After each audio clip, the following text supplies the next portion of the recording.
The next topic is application of Colossus law from the chapter electrochemistry. The first part is calculation of molar conductivity at infinite dilution. ये जो आप symbol देख रहे हैं इसको हम बोलते हैं molar conductivity at infinite dilution, और हमने ये जो कैलकुलेट करना है molar conductivity at infinite dilution, ये हमने वीक इलेक्ट्रोलाइट्स के लिए फाइंड आउट करना है। ठीक है, तो हम इसको कैसे फाइंड आउट करेंगे। सबसे पहले जैसे कि वीक इलेक्ट्रोलाइट कौन सा होता है, हमने एक एग्जांपल लिया है एसिटिक एसिड।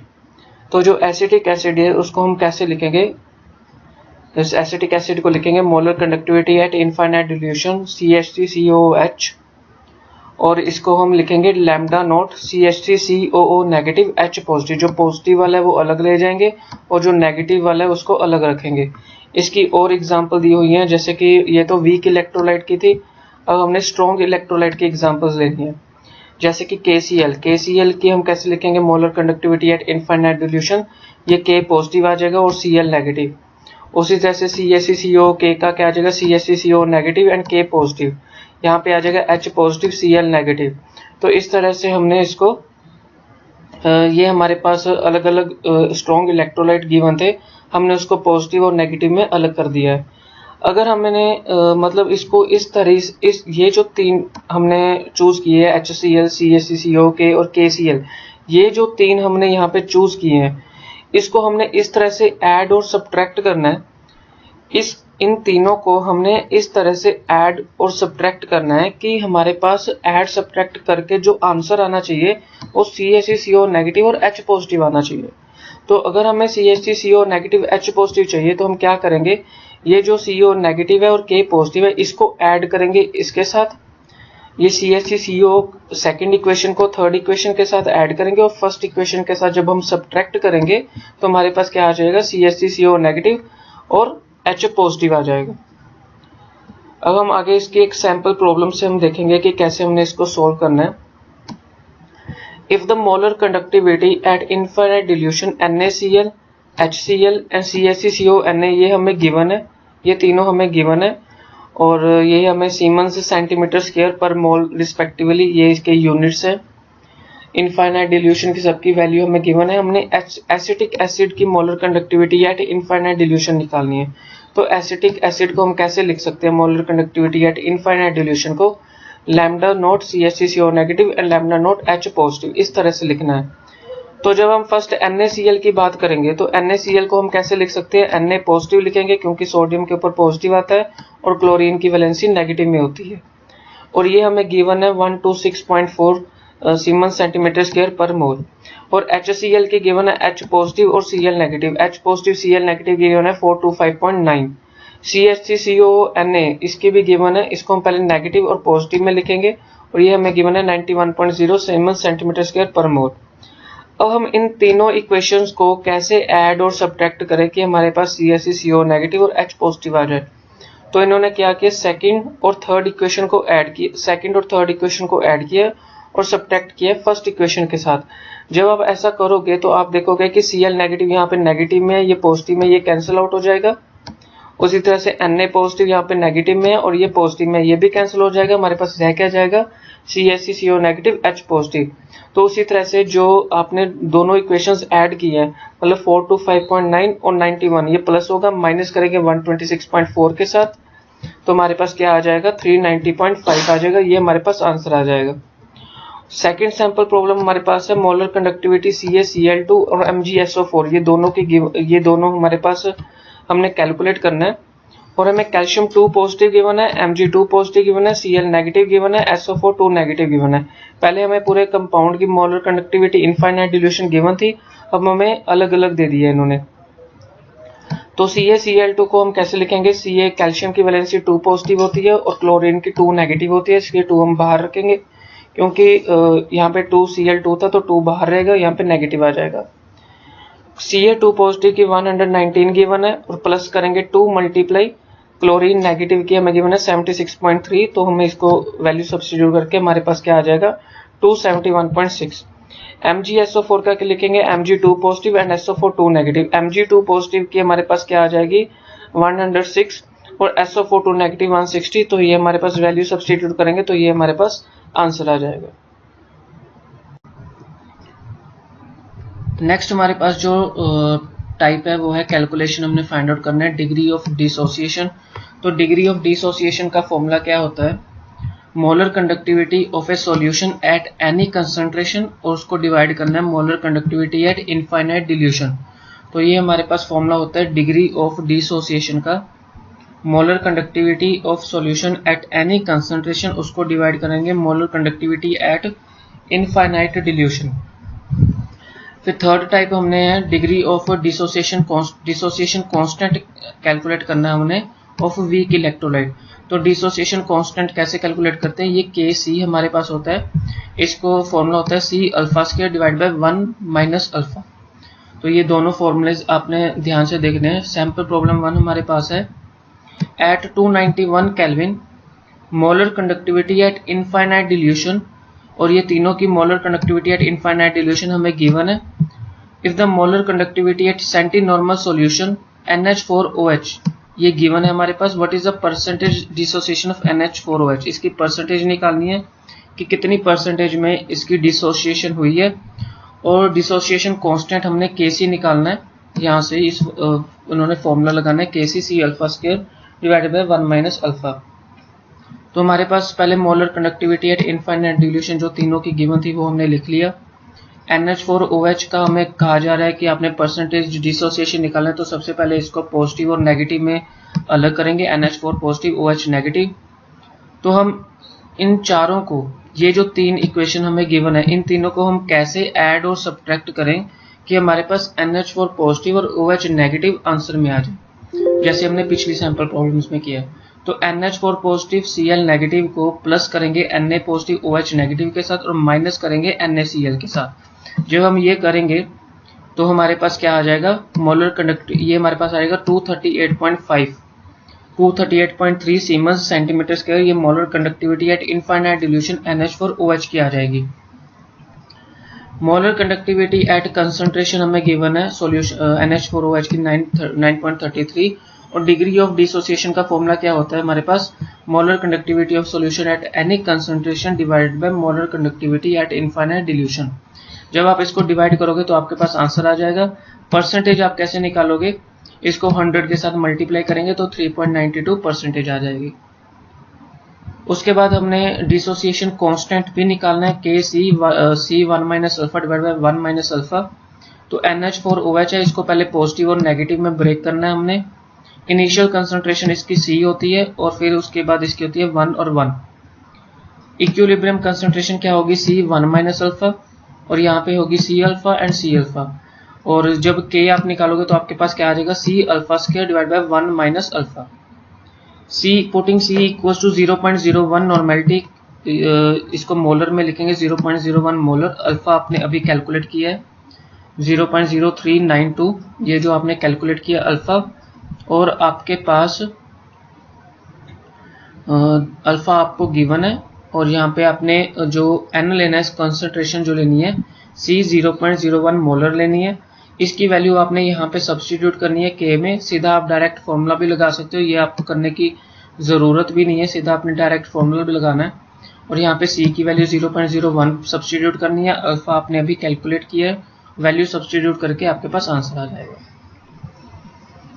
सैंपल प्रॉब्लम 2 हमने करना है, conductivity of 0.01 molar acetic acid हमें गिवन है, मोलर कंडक्टिविटी, और वो कंडक्टिविटी हमें गिवन है 4.95 मल्टीप्लाई टाइम्स बाय सीमेंस पर centimetre. Calculate the dissociation constant आपने कैलकुलेट करना है K for acetic acid is given. Dissociation constant आपको गिवन है। For given concentration of acetic acid solution molar conductivity का फॉर्मूला क्या होता है, specific conductivity multiply 1000 divide by concentration. तो कंडक्टिविटी जो गिवन है दैट इज 4.95, ये आपने वैल्यू सब्स्टिट्यूट करके मल्टीप्लाई 1000 करना है, और C जो है वो आपके पास गिवन है, दिस इज मोलर, ये जो होती है कंसंट्रेशन होती है, इसकी वैल्यू आपने यहाँ पे डालनी है, और आपके पास क्या आ जाएगा, मोलर कंडक्टिविटी आ जाएगी। फिर आपने ये यहाँ पे डिग्री ऑफ डिसोसिएशन निकालनी है, molar conductivity divided by molar conductivity at infinite dilution. Molar conductivity आप कैलकुलेट कर चुके हो, और यहाँ पे ये आपको 390.5 आपने यहाँ पे वैल्यू सब्स्टिट्यूट करनी है, तो आपके पास अल्फा आ जाएगा। और K का आपने फॉर्मूला निकालना है, C alpha square by 1 minus alpha, value substitute कर। नेक्स्ट टाइप जो हमारे पास है that is calculation of solubility of a sparingly soluble salt. तो इसको हम कैसे कैलकुलेट करेंगे? Molar conductivity at infinite dilution का फॉर्मूला लगाएंगे, specific conductivity multiply 1000 by molarity, या हम इसको लिखेंगे specific conductivity multiply 1000 by solubility. तो सॉल्युबिलिटी क्या होगा, वो लेफ्ट हैंड साइड चला जाएगा, k multiply 1000 by molar conductivity at infinite dilution. The conductivity of saturated solution ऑफ AgCl, सिल्वर क्लोराइड जो है हमें गिवन दिया हुआ है, कंडक्टिविटी ऑफ सैचुरेटेड सॉल्यूशन ये गिवन है, सॉल्युबिलिटी हमने कैलकुलेट करनी है। Ionic conductance at infinite dilution वो भी हमें गिवन दिया हुआ है। तो AgCl क्या होगा, Ag positive Cl negative, Ag positive की वैल्यू गिवन है, Cl नेगेटिव की वैल्यू गिवन है, वो हमने यहाँ पे सब्सटीट्यूट करनी है। तो सॉल्युबिलिटी का फॉर्मूला क्या होता है, k मल्टीप्लाई 1000 में molar conductivity at infinite dilution, और यहाँ पे स्पेसिफिक कंडक्टिविटी हमें गिवन है, यहाँ पे conductivity of saturated solution is given, वो हमने यहाँ पे सब्सटीट्यूट करनी है। Molar conductivity at infinite dilution हमने यहाँ पे कैलकुलेट किया, इसकी वैल्यू यहाँ पे सब्सटीट्यूट करेंगे तो हमारे पास आंसर आ जाएगा। नेक्स्ट हमारे पास है गैल्वेनिक सेल। गैल्वेनिक सेल क्या होता है, कोई भी रिडॉक्स रिएक्शन, जिस भी हम कोई रोड किसी सॉल्यूशन में डालेंगे तो हमें ऐसा फील होता है कि सॉल्यूशन जो है वो हॉट हो चुका है, गर्म हो चुका है। जब हम यहाँ पे एक कंटेनर है जहाँ पे जिंक रोड है और इसमें कॉपर सल्फेट सॉल्यूशन है, जब आपने zinc road copper sulphate solution में यहाँ पे डाली है तो सॉल्यूशन जो हमें दिख रहा है वो क्या हो जाएगा, वार्मर हो जाएगा। और उसकी रिएक्शन हम किस तरह से लिखेंगे, zinc plus CuSO4 and ZnSO4 plus Cu आ जाएगा। कॉपर जो है यहाँ पे डिपॉजिट हो जाएगा और यहाँ पे क्या हो जाएगा, जिंक सल्फेट सॉल्यूशन लग जाएगा। और यहाँ पे दूसरे कंटेनर में कॉपर रोड है, कॉपर रोड में सिल्वर नाइट्रेट सॉल्यूशन है, सिल्वर जो है यहाँ पे डिपॉजिट हो जाएगा और बाकी क्या रह जाएगा, कॉपर नाइट्रेट सॉल्यूशन रह जाएगा। तो सिमिलरली आपने कैसे करना है कि कॉपर रोड जो प्लेस करनी है सिल्वर नाइट्रेट सॉल्यूशन में प्लेस करनी है, copper plus silver nitrate solution, तो यहाँ पे क्या आ जाएगा, कॉपर नाइट्रेट और सिल्वर जो है यहाँ पे डिपॉजिट हो जाएगा। तो हमें इससे क्या पता चलता है कि गैल्वेनिक सेल होता क्या है, कि गैल्वेनिक सेल का काम क्या होता है, केमिकल एनर्जी को कन्वर्ट करना है इन प्रोड्यूस, जो रिडॉक्स रिएक्शन में प्रोड्यूस हो रहा है उसको इलेक्ट्रिकल एनर्जी में कन्वर्ट करता है। ए डिवाइस जो केमिकल एनर्जी को इलेक्ट्रिकल एनर्जी में कन्वर्ट करता है बाय रिडॉक्स रिएक्शन, उसको हम गैल्वेनिक सेल बोलते हैं और वोल्टेक सेल बोलते हैं। जो सबसे पहली रिएक्शन जो पहले कंटेनर में था, zinc plus copper sulphate, zinc plus copper sulphate, तो जिंक सल्फेट प्लस कॉपर हो जाएगा, उसको हम कैसे लिखेंगे, जिंक, और ये क्या हो जाएगा, Cu2 पॉजिटिव, और ये क्या आ जाएगा, जिंक 2 पॉजिटिव प्लस Cu। तो हमने यहाँ पे इसकी वैलेंसी के हिसाब से हमने इसको इस तरह से लिखा है कि जिंक प्लस Cu2 पॉजिटिव लिखना है और जिंक 2 पॉजिटिव और Cu। हमने सिर्फ सॉल्यूशन को यहाँ पे कंसीडर नहीं करना है, हमने सिर्फ जिंक और कॉपर को कंसीडर करना है। तो इस रिएक्शन को हम हाफ रिएक्शन में कैसे लिखेंगे, एक हमारे पास ऑक्सीडेशन हाफ रिएक्शन होती है, एक हमारे पास रिडक्शन हाफ रिएक्शन होती है। ऑक्सीडेशन हाफ रिएक्शन में जहाँ पे जिंक था, जिंक रोड, अब जिंक को हम कैसे कन्वर्ट करेंगे, जब इसके पास 2 इलेक्ट्रॉन्स आएंगे तो ये 2 पॉजिटिव और 2 इलेक्ट्रॉन कैंसिल आउट हो जाएंगे, तो हमारे पास क्या आ जाएगा, जिंक आ जाएगा। और Cu2 पॉजिटिव कैसे बनेगा, जब हम यहाँ पे 2 इलेक्ट्रॉन इसको देंगे तो ये क्या हो जाएगा, Cu हो जाएगा, ये इलेक्ट्रॉन गेन कर रहा है और यहाँ पे इलेक्ट्रॉन लूज हो रहे हैं। तो यहाँ पे जिंक का हमने जिंक 2 पॉजिटिव प्लस 2 इलेक्ट्रॉन बनाना है और Cu2 पॉजिटिव का Cu बनाना है प्लस 2 इलेक्ट्रॉन ऐड करके। तो पहली जो रिएक्शन है उसको हम ऑक्सीडेशन हाफ रिएक्शन बोलेंगे और सेकंड रिएक्शन को रिडक्शन हाफ रिएक्शन बोलेंगे। इस पूरी रिएक्शन को हम ओवरऑल रिएक्शन बोलेंगे, जो हम इन दोनों को ऐड कर देते हैं, जो रिजल्ट हमें मिलता है। रिडॉक्स रिएक्शन हमें ये बताता है कि जब रिडॉक्स रिएक्शन जो केमिकल एनर्जी को इलेक्ट्रिकल एनर्जी में कन्वर्ट कर रहा है, जो पहले वाला कंटेनर था जहाँ पे जिंक रोड लगी थी वहाँ पे ऑक्सीडेशन हाफ रिएक्शन हो रही थी, और जो रिडक्शन हाफ रिएक्शन हो रही थी वो कहाँ पे हो रही थी, अनदर बीकर में हो रही थी जहाँ पे सिल्वर नाइट्रेट सॉल्यूशन था। और ये जो दोनों पोर्शंस थे सेल के, इनको हम हाफ सेल बोलते हैं या रिडॉक्स कपल्स बोलते हैं। अब हमारे पास जो सबसे इम्पोर्टेंट टॉपिक है कि जो ये अभी हमने किए थे, एक जिंक रोड जिसमें डाली थी एक कंटेनर में, दूसरे कंटेनर में कॉपर रोड थी। अब इन दोनों कंटेनर को हमने कनेक्ट करना है। इनको कनेक्ट कैसे करेंगे, बाय वायर, और दोनों सॉल्यूशंस होंगे इनको हम कनेक्ट करेंगे बाय द सॉल्ट ब्रिज। इनको सॉल्ट ब्रिज के साथ हम कनेक्ट करेंगे। अब सॉल्ट ब्रिज होता क्या है, उसका फंक्शन क्या होता है। सॉल्ट ब्रिज जो होता है कि यू शेप्ड ट्यूब होती है, ये जो सोल्ट ब्रिज आप देख रहे हो ये यू शेप्ड की है, this is the U shaped salt bridge. ठीक है, इसका काम किया है अब इसमें कंसंट्रेटेड सॉल्यूशन होता है इनर्ट इलेक्ट्रोलाइट, जैसे कि इसमें KCl होता है, KNO3 होता है और पोटेशियम सल्फेट होता है। They are solidified solutions. इसमें इस तरह का इलेक्ट्रोलाइट होता है जैसे कि अगर इलेक्ट्रोलाइट हो गया या गैलेटाइन इलेक्ट्रोलाइट हो गया।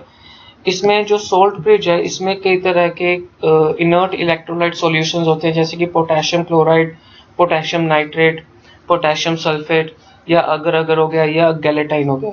ये जो इनर्ट इलेक्ट्रोलाइट होता है ये एक ऐसा इलेक्ट्रोलाइट है कि इसमें रिडॉक्स रिएक्शन जब हो रहा होता है तो इसमें कोई आयंस जो होते हैं वो नहीं बनते और ना ही ये किसी इलेक्ट्रोलाइट के साथ रिएक्ट करते हैं।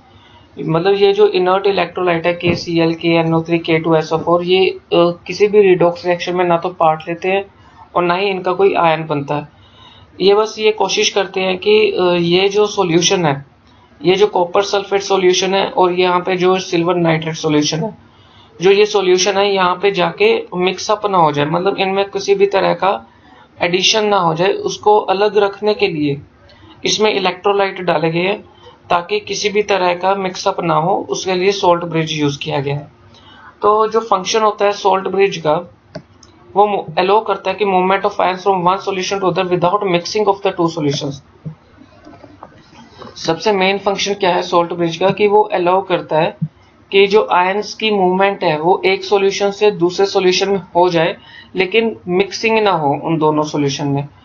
इसलिए जो इलेक्ट्रॉन्स फ्लो होते हैं outer circuit in the wire और इनर सर्किट जो होता है completely by the flow of ions from one solution to the other through the salt bridge. अब जो इलेक्ट्रॉन्स फ्लो कर रहे हैं यहाँ पे देखिए आप, ये जो इलेक्ट्रॉन्स फ्लो कर रहे हैं ये आउटर सर्किट से फ्लो कर रहे हैं। ये जो आयंस फ्लो हो रहे हैं ये आउटर सर्किट से फ्लो हो रहे हैं, इनर सर्किट से वो फ्लो नहीं होते क्योंकि डर रहता है कि कहीं वो मिक्स अप ना हो जाए। तो इसलिए सोल्ट ब्रिज जो है उनको अलग रखने के लिए कि यहाँ पे जो सॉल्यूशन है मिक्स अप ना हो, अलग रखने के लिए तो जो इलेक्ट्रॉन्स की मूवमेंट है वो आउटर सर्किट से होती है।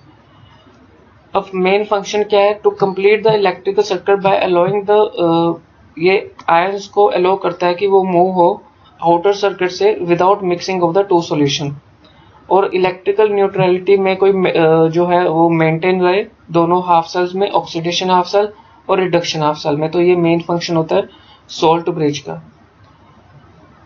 नेक्स्ट हमारे पास जो रिडॉक्स रिएक्शन है copper and silver nitrate solution की। कॉपर को सिल्वर नाइट्रेट सॉल्यूशन में ऐड करेंगे तो कॉपर नाइट्रेट बनेगा प्लस सिल्वर। इसको लिखेंगे कैसे, Cu plus 2Ag positive and Cu2 positive plus silver. तो टू हाफ रिएक्शन कैसे लिखेंगे, जो कॉपर है उसको तो लिखेंगे Cu2 पॉजिटिव प्लस 2 इलेक्ट्रॉन और 2Ag पॉजिटिव को हमने 2Ag शो करना है प्लस 2 इलेक्ट्रॉन ऐड करके। तो ये ऑक्सीडेशन हाफ रिएक्शन हो जाएगा और रिडक्शन हाफ रिएक्शन हो जाएगा। यहाँ से इलेक्ट्रॉन की मूवमेंट हो रही है और ये जो कॉपर नाइट्रेट सॉल्यूशन है और ये सिल्वर नाइट्रेट सॉल्यूशन है और ये सोल्ट ब्रिज लगा हुआ है ताकि कोई मिक्सअप ना हो, जो इलेक्ट्रॉन्स की मूवमेंट है वो आउटर सर्किट से रहे।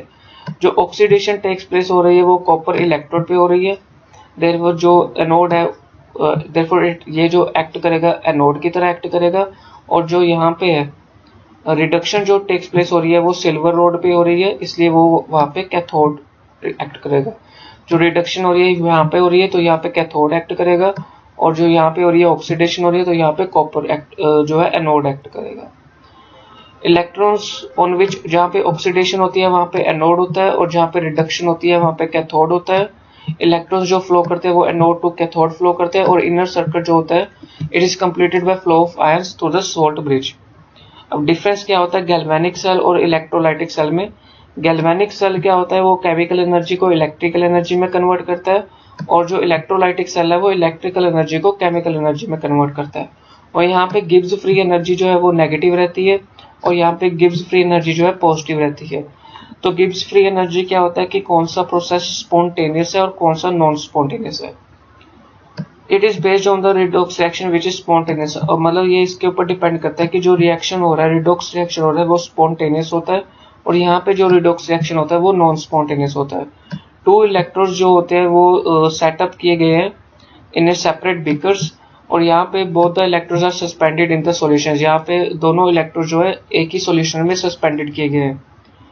इलेक्ट्रोलाइट्स, जो इलेक्ट्रोलाइट्स हम यूज करेंगे गैल्वेनिक सेल में वो डिफरेंट मटेरियल्स के होंगे, और जो यहाँ पे इलेक्ट्रोड्स हम यूज करेंगे, जो इलेक्ट्रोड्स यहाँ पे यूज करेंगे डिफरेंट मटेरियल्स के होंगे। यहाँ पे सेम भी हो सकते हैं, डिफरेंट भी हो सकते हैं।